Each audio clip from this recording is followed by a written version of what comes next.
Good evening, citizens.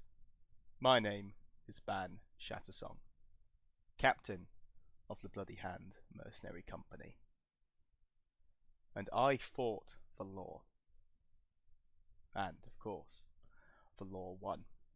And I'll talk to you today with maybe not shackles around my hands, or at least any longer, but as a convicted man.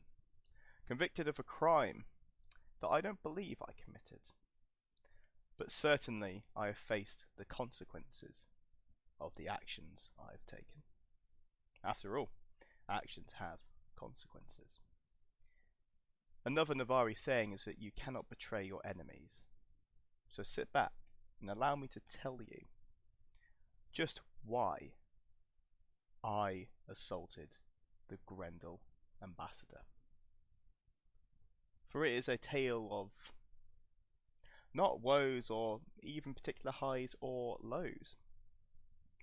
It's a tale about a nation, very much like our own, very much like our own Navarre, beset by barbarians, of imperial citizens, of their homeland robbed from them, and what actions I and all of you can take to fight these barbarians every step of the way. But with all good causes, there is a story behind it, and with all good stories, there is a beginning. So allow us to start there. In case you were not aware, a particular ruckus was caused at the winter equinox most recently past, where an ambassador, a trader you could say, perhaps a bourse seat equivalent, from the Grendel arrived in Anvil. They were escorted by a freeborn bodyguard to the bourse and to other parts of Anvil with the aim of buying resources from us. I say us as the Empire, not us in particular. Their aim was to buy those precious bourse resources, weirwood, white granite, and take those back to the broken shore. Now, allow me to spell out for you what that means. It means that a precious resource, already so short in the Empire itself, would become even shorter. It would then be fed to our enemies, used to fortify the castles, fortresses, defences, fleets that they are surely amassing. Even the fortresses that they captured from us, that we built for them and now they occupy. This is a terrible turn of events for us, and something needed to be done about it. Luckily, this was brought to my attention, and we were able to act. On the Friday evening of the most recent summit, I was happily paying my loyal comrades for another season of raiding and of mercenary work well done. It's been particularly successful, I must say. A cloaked figure approached me, asked my name, and, once confirming it was me, asked to speak in private. They then informed me of this Grendel ambassador arriving on the Saturday, of their intentions, of the backstory, you could say, behind this visit, nominally to improve relations with the Grendel now that we are foreigners and not barbarians, although I think that slim definition does not serve us well. They're barbarians. They always will be. Anyway, this cloaked figure told me of the untold riches that this particular Grendel would be carrying. A night pouch, you see. A pouch that is magical. It's not a mundane coin purse or anything quite like it, but it allows the storing of precious resources or large amounts of money without simple pickpockets being able to take it off you. There are ways to get into them, but they are not mundane and they are not easy. the cloaked figure charged me with a task: to retrieve the snipe pouch for them and deliver it into their possession. There would be a significant cut, you could say, of whatever riches came from it, and would land neatly into my purse and the purse of my comrades. Of course, simple robbery is, well, a dime a dozen, you could say. What made this so special? What made this so special to Ban Shattersong?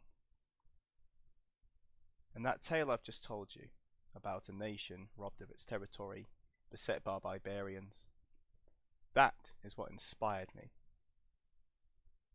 gave me the ambition to take the property of this Grendel delegation. Fundamentally, it's not even theft. This is stolen wealth from the people of Feroz, and all we're doing is taking it back. After all, we cannot betray our enemies, no matter how close they might be. Anyway, after the cloaked figure handed over a little bit of coin, a down payment you could say, to help me hire the most dastardly and courageous crew you'll ever find within Anvil, I said my goodbyes and left to start planning this noble deed. I shall not name names of anyone in this story, lest I give them away. But those of you who helped me, those of you who formed the hit squads, those of you who were my scouts, those of you who simply dealt in information, and not least of all legal services to defend me, we'll get to that later. I thank you. I thank you more than the coin I gave you, but sincerely I thank you, for fundamentally we achieved our mission. But anyway, I digress. I set off and discover a band of, well, without narrowing it down, warriors. Friends of mine, companions, comrades, and nominally part of my mercenary company. They were happy to help me with the job, but to assault a delegation under armed guard in broad daylight? This is no measly task for fine, nay, 10 of us. It was going to take a lot more. And as I walked and stalked my way around the field, approaching those of maybe a less honest inclination, you can always tell, I managed to acquire myself 25 dearest comrades. And so, as the heroes of the Empire went through the Sentinel Gate on a Saturday morning and returned a few hours later, our blood was up, we were pumped, we were ready.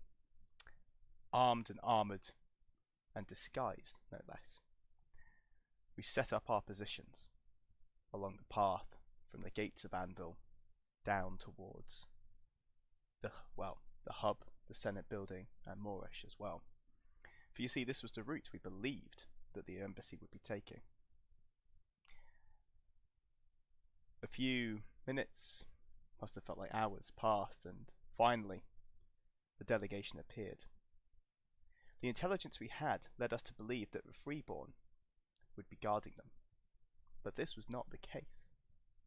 Whether that was just a rumour or hearsay, or indeed the delightful information dealers at my behest had tipped off these guards to not attend their duties, might have come through. Regardless, there was the Grendel ambassador themselves and 4 heavily armed bodyguards. Between the 25 of us, easy. We allowed them to walk down the road of Anvil until they stopped and entered a discussion with one Esteban, the Imperial Fleetmaster. Their position was held just by the Senate building for a few minutes, and as time wore on we got more and more anxious. And then I, crossbow in hand, hood up and mask upon my face, concealing my identity, stepped forward to challenge them. Fixating their attention on myself, ensured that my 3 other strike squads were unseen, casually pretending to have discussions or see about other business, but all within 10 meters. The Fleetmaster walks up to me and begs, he implores me not to do what I am clearly about to do at this point, a loaded crossbow in hand. The delegation becoming more and more nervous. Bravely, Esteban refuses to step out the way, and as I warn him, I will go through you, citizen. He says you'll have to do that then. Naturally, I pull the trigger. The bolt flies into his chest and he falls to the floor. Point made. At this point, my squads descend upon these foul Grendel, barely giving them time to draw the swords from their scabbards. They are battered to the floor, bloodied and looted by deft fingers. The whole process is over within 30 seconds. I myself turn to see one of the other freeborn militia members chasing me with a spear. Parrying at once, I turn and flee, tossing my crossbow to the side. This militia officer gives chase, but I am quick as a fox, you see, and easily escaped. The rest of my strike squads succeeded in causing commotion, confusion, yelling and screaming and pretending that some had escaped, changing their descriptions and causing chaos in general. This worked perfectly, and as I met once more with my comrades in our pre-agreed meeting spots, maybe 5-10 minutes later, again, all of us changed into different disguises. We divvied up the loot, and oh my, what a haul that was. Naturally, with stolen goods, as some of you might know, we cannot simply attempt to sell them in any old location. They require what is known as fencing. A legal trader. A illegal trader, you could say. Now, we divvied up a fine amount of coinage, herbs, lao, ingots of metals, amongst my fellow conspirators. Alas, we did not take the night pouch from the waist of this ambassador. Unfortunate, but, well, almost a success. It's basically a success in my books. We spent the next few hours dodging, weaving and diving away from militia patrols, and even got a look at the aftermath of our actions. A large crowd of 100, maybe 200 citizens gathered around this fallen Grendel ambassador. I must stress that we are not murderers. We struck and beat these orcs to the ground, but we did not kill them. We currently have a peace treaty with them, and we understand that killing ambassadors is not the wisest course of action, especially igniting a war that could see those citizens of Faraz further brutalized and our imperial armies pulled into another front. But giving them a good whack around the back of the head, I think is fair play. The Grendel ambassadors and their bodyguards recovered and were treated by other citizens of the Empire, giving them a very mixed opinion of what had gone on, and of the deft and shrewd diplomacy of Esteban, also recovered from a bolt in his chest. They were able to assuade any further, well, let's call it further actions from the Grendel, who went about their business quickly and then promptly left the field.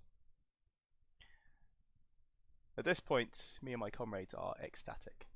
The job done, escaped, with no casualties, not even one person laying eyes upon us. Quite the success, given we assaulted someone in broad daylight, in the most central and busiest part of Anvil. A damning realization should a militia officers be aware of this account. And I'm very proud of those comrades, I must say. We all sat around and discussed this plan in minute detail. We were all aware of the risks, and should we be caught or, hell, even defeated by these bodyguards, our lives could be at stake. Each one of these comrades went into this heist, knowing that they could lay down their lives.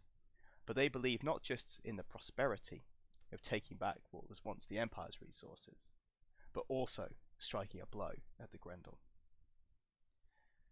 Alas, why am I telling you all of this if we got away scot-free? I'm afraid to tell you, citizens, that we did not get away scot-free. You see, the, well, perhaps foolish action I took late on a Saturday evening, looking for wights that had escaped onto Anvil Field, led me to the hub, where, due to some earlier conversations with an undercover militia officer, I might have been recognised. My crossbow, not the most Navari of weapons, but decorated in such a way that it could be no other nation's tool, placed me at the scene, and I matched the description given by one of the witnesses. Admittedly, there were many witnesses with conflicting accounts. Some saw a marcher with a billhook in a red and white tabard. Others saw a Dornish knight with soot-blackened armour. Others still saw a trio of Varushkan wardens in black cloaks. But alas, the description, and I quote here, "A bald bastard with a face like a slapped arse," was seen running from the scene. And so, with that one little nugget of perhaps not even reliable information, these militia officers decided to take me in. Taking me under their arm and sitting me down, I was then subjected to the rigours of the Anvil legal system. And for those of you who haven't been at the mercy of this organisation before, I tell you, it is not a quick or pleasant journey.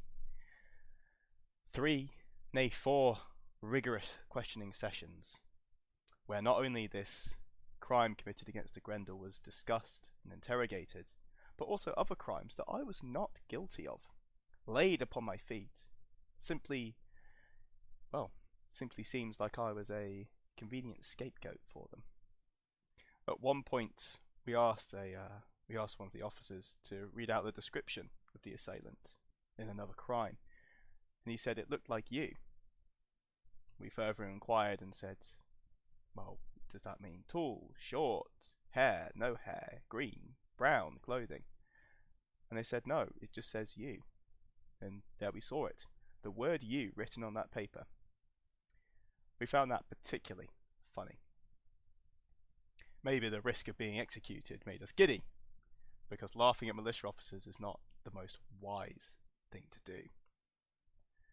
Anyway, at last my salvation came, in the form of 2 of the best defence lawyers within the whole of Navarre. These were Silk and Jockle. Between them, they weaved the most wonderful, beautiful, expertly crafted clemency plea I have ever seen in my entire life. And despite, and I fully admitted, full guilt and responsibility for this crime, I was only fined a throne and 2 crowns. In no small part, and thanks to the work of these 2 lawyers. Anyway, that leads me to the final part of this delightful little tale. For now convicted and having paid the fine up front, there was one more step to take. The dear citizens of Anvil may have seen me shackled at Navari Standing on the Sunday morning, and even more saw me on the roads as I walked around the city. A fair few asked me why I was indeed shackled, and I responded with, I've been convicted of a crime I did not commit. Now that is not strictly true, for I did commit it, but in the sense of committing a crime, I don't really agree with. All I did was take action against our enemies, outside of our laws. And as I told the tale I've just told you, to these many innocent citizens, a lot offered to pay my debt. And even a particular citizen from the 2 feet striding of Navarre paid me a throne in a single coin. within a short space of time of maybe half an hour, I had once again collected all of the coinage needed to cover what personal losses I'd taken in paying for my fine. And thus, we reached the end of this tale, where we have struck back against our enemies. My comrades, my brave comrades, have been able to be paid, their prosperity guaranteed, their anonymity and safety too. Myself convicted, but not executed. And then finally the kind people, the virtuous citizens of Anvil, covering those financial losses. It truly is a tale that I haven't learned any lessons from. And I might sound immature, but I've always known that striking against our enemies in any way possible is a virtuous and courageous thing to do. That it happened to be against the Imperial legal system in this regard changes not the fact that every step we take must be to deny our enemies. And so, this tale, this confession, this ramble, if you will, concludes. And maybe with one final message. I would absolutely do it again.